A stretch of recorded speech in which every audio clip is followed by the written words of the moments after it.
This is a 3-part series on the motorized bicycle. This is part 2, which is a road test. If you didn't see part 1, just click on the link above. That'll take you to part 1, and we'll go over the bicycle and all its features and how it works and pricing, efficiency, all that. So if you've seen part 1, let's get on with it. All right, for our first road test, I thought we'd go down this nice country road. I've got that little graphic with the speed. We're going to be going through the trees, so it probably won't get much good. The GPS signal probably won't be the best, so the speed will be all over the place. But then we'll come back and we'll take it out on the highway on the 5-lane, and that'll give us some good speed figures. So what I'm going to do here is I've got it in first gear, and I'm going to start pedaling. I'll pop the clutch, pull it back in once it's started, and then I'll give it some gas and we'll go. The first section here is a really steep hill, and so the speed will drop down. For this test, I won't pedal. We'll just let it drop down in speed, so I'll let you see how that works. And I'll try and tilt down once in a while. I don't know if you'll be able to see this speedometer. So first thing, I got it in first gear, so we're going to start pedaling. Pop the clutch. Starts up. Give a little gas, let the clutch out. Stop pedaling.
So every once in a while I like to stop and check everything over, and sometimes I carry a few little tools with me and just double check that everything is tight, especially anything I've added new.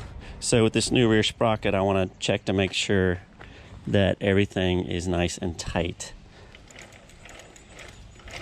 So I had occasion where these couple little bolts right here were getting loose, and so I'm watching those right now. So after I check it out, let's go take it on the 5-lane. All right, so I forgot to mention at the top, I am wearing a helmet and eye protection. That's incredibly important. I've been learning to play with the jetting on the carburetor, and that sounds much more difficult than it is, but if you put this kit together, jetting is just a cakewalk. And in part 3, I'll go over that and how to do it and show you. So when at 30, it's gonna sound a little crazy. Now, also, I don't ride on the shoulder. I stay just to the left of the white line, because what I found is stuff on the right side of the white line is glass, metal, sharp things that'll puncture your tire. And plus, this is a 5-lane. And it's not that busy. People have no problem passing me, and they're very courteous about that. And just know that we're going to look like we're going pretty slow, because these people on this highway, they're going about 60 miles per hour. So this will be pretty fun. We got lots of hills. There's nothing really flat, but you should get a good GPS reading on the speed. So let's get rolling. And once I'm out on the highway, I'll probably put it in 7th gear, and maybe I'll give it a little help going up some of the big hills. So let's start her up. Yep. There we go. We'll just pedal up here to the intersection.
right, so that was a bit of downhill. We'll do some uphill now. I'll start off in first gear and then take it up to 7th.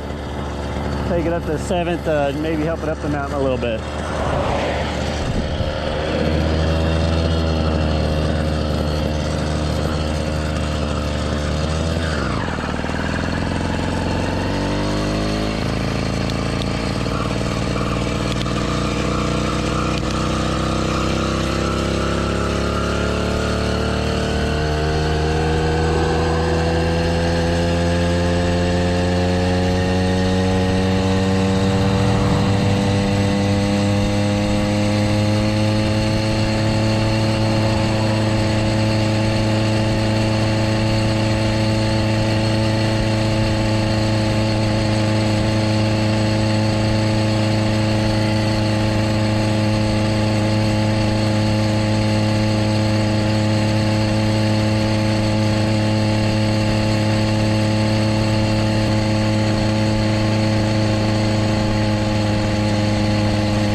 right, so I kill the engine, I put it back in first gear, and we can just pedal. So what trip wouldn't be complete without a stop at Walmart? One thing I am going to do is between part 2 and part 3, I'm going to swap out this carburetor that came with it with the upgraded, they call it a racing carb, but I think it's just a little bit better carb, so I'm going to replace that. And we'll try that out in part 3. So this finishes part 2, the road test. So I hope to see you in part 3. Just click on the link here and we'll go over mods, upgrades, and speed performance. Should be pretty cool. Hope to see you there.